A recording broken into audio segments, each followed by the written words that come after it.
Hello my friends, today we are going to make a tomato pie. Now I am starting with a refrigerated pie crust. I really like using these, and we're going to pre-bake that for 8 to 10 minutes. If you're using a frozen pie crust, you might need to add a little bit of time, because we don't want it to be soggy in the middle when the tomatoes go in. So my oven is already preheated because dinner is in there anyway, so I'm just going to add this to it. These are so simple to work with. Take it out, unroll it. Sometimes you might have to roll it out a little bit with your rolling pin if you want it thinner. This one feels a little bit dry, but I guess it's okay. I have been trying to make this tomato pie for several weeks, so I've had this crust for a while, but I have had the hardest time getting fresh basil. And I thought that I was going to have to use dried, but lo and behold, I went back today.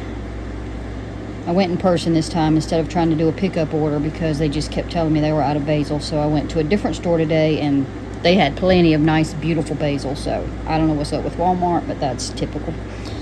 Alright, so we're going to, I don't know if I need to poke holes in this for pre-baking. Let's see. Bring to room temperature, which I didn't do. One crust baked. Heat oven to 450. Fold excess under. Prick bottom with a fork. Alright, so we're all going to prick it.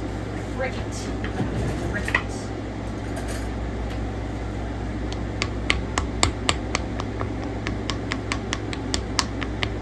Something satisfying about that. It said sides too, so I'll do it. Now my oven is only on 350 because that's what I'm baking right now, so I'm just gonna go with that. I think it'll be fine. So I'm gonna stick this in for 10 minutes while we get the next step. The next thing I'm going to do is wash 3 to 4 tomatoes. I have this 3-pack of, which I think will be good, and these are still nice and firm. So you don't want them already mushy because they're going to bake anyway. So I'm going to wash these, and you can either slice them or chop them, your choice. And I'm going to put them in a colander with a little bit of salt to help draw out some of the excess moisture. I went ahead and washed my basil and green onions while I was at it. So what I'm going to do is, I'm not going to really do, well, let's just see, I don't know yet. I think I'm going to do, I used to only do slices on these, but I think I'm going to actually like either quarter or third or halve my slices, because sometimes it can be a little hard to cut through or bite through. So, but I think it's a prettier presentation if they are slices. But yeah, I guess I'll just quarter them. I don't want them too little, but I don't want them too big either. I should have put on my glove because I normally get splits in my fingers when I handle raw tomatoes. I'm probably going to regret that in a couple of days, but I'm going to cut this one center piece out because it's a little tough. It's on that one too.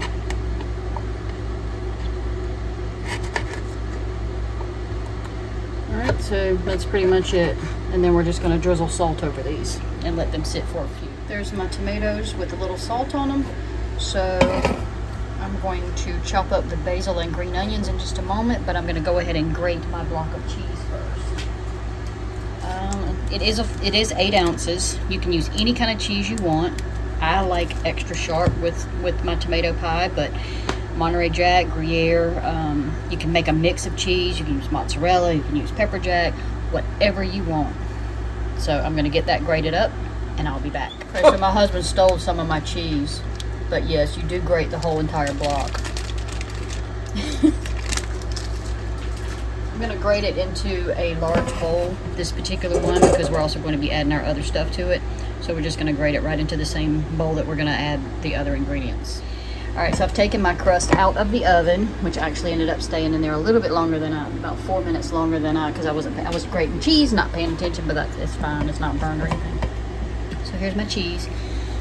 So the next thing we're going to do is, now you can either add your onions down on top, you can put your tomatoes down. I think I've always just put the onions in my mixture, and I like to use green onions. Once again, you can use any onion you want. So this is supposed to be 8 ounces. To this, we're going to add, most people only add mayonnaise. I like to add a dollop of sour cream, because sometimes with the water in your tomatoes and onions and stuff, it can get a little runny. So to keep it from being too runny, if you add a little bit of sour cream, especially if you use a lighter mayonnaise, which I do, then that helps stabilize it just a little bit more. So what we're going to do is add, and I don't want to add too much mayonnaise, because there again, I don't want it to be too wet and runny. So to the cheese, typically it says a half a cup, but I'm going to add maybe a third, and then a couple of big spoons of sour cream. I use olive oil mayonnaise, so that's one of the reasons that I want to go less. I'm not measuring it, but I'm just going to say a third cup. I like to just mix it up, and if it looks like it needs more of something, then I'll add it. So we're going to mix this with a couple of big spoons of sour cream.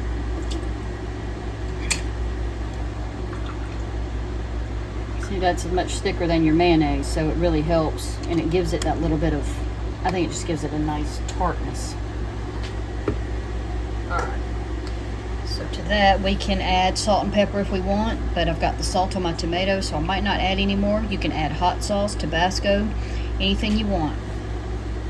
I'm gonna add some cracked black pepper for sure.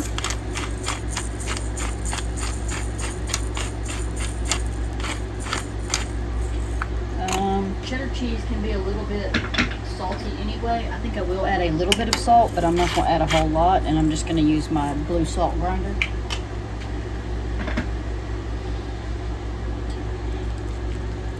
We're going to mix this together.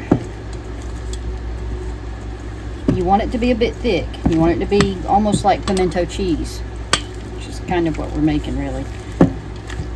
You could probably even use a carton of pimento cheese instead of making your own like this, and just dollop it on top, and I'm sure you would get about the same effect. Okay, so that's good. That's what we want right there, like pimento cheese. But all right, so we're gonna set this aside, and I'm gonna bring the pie crust over.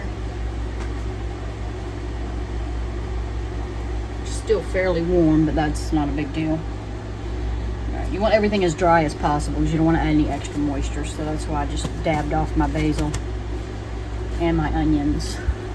Now what I'm gonna do is just snip my onions into there. I'm gonna cut the dead ends off first. I'm going to snip these off, because if you save those and put them in even a water bottle of water, you will grow a new onion out the top. I always do that. It drives my family nuts. I've always got little pieces of green onion around everywhere. Okay, so we're just gonna put them right in our crust.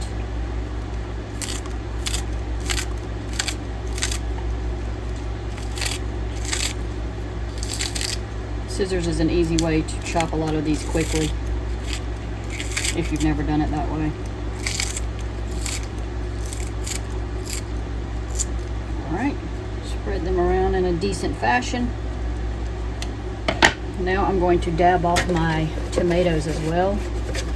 Got a lot of paper towels in this roll. I'm going to squeeze as much of that liquid out as possible. I might have to get some more paper towels, because they're still pretty damp. So I'm just going to press them like this.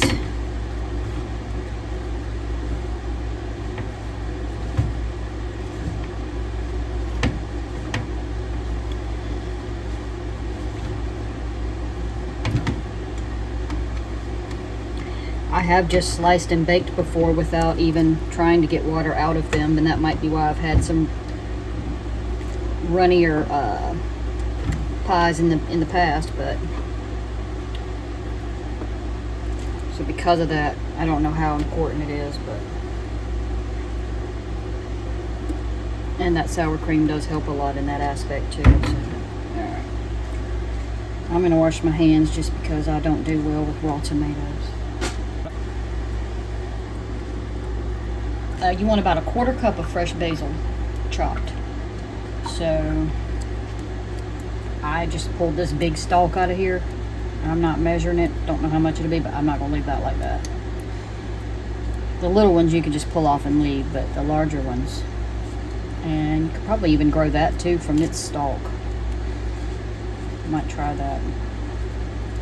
In fact, I'm pretty sure you can. Alright, so you just want to, if you want to know what chiffonade is, you roll the basil around like this. Roll it, okay?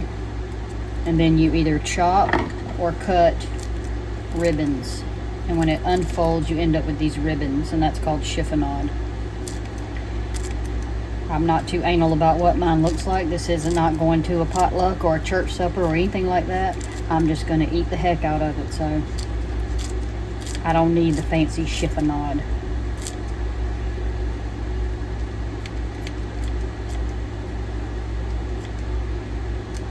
I'm going to leave that intact, and I'm going to actually put that in a glass of water and try to grow it, because I think we have a gracious plenty here.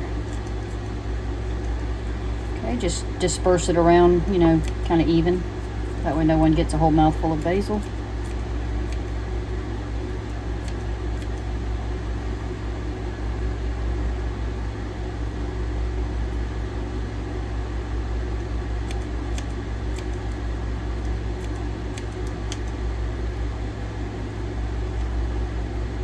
Alright, that looks pretty good, decently. And then all we're going to do is just plop this cheese on top. You're not going to be able to really spread it around. So if you just make kind of small plops, is what I do. If you want it extra cheesy, then add more.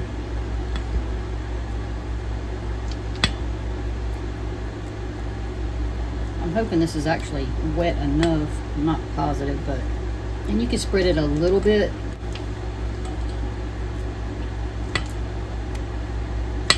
And that's it. We're going to put it in the oven and bake it until it's nice and golden. Could be anywhere from 25 to 40 minutes. It just depends on your oven, your time, and all that.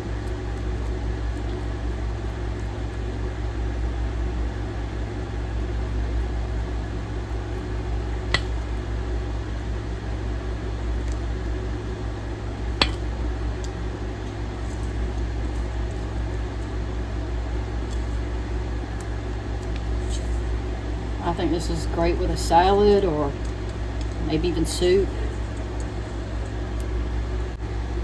We're having a roast pork loin today, but I think I'm the only one eating the tomato pie, so I'm pretty much making this for myself, and I'm totally happy with that.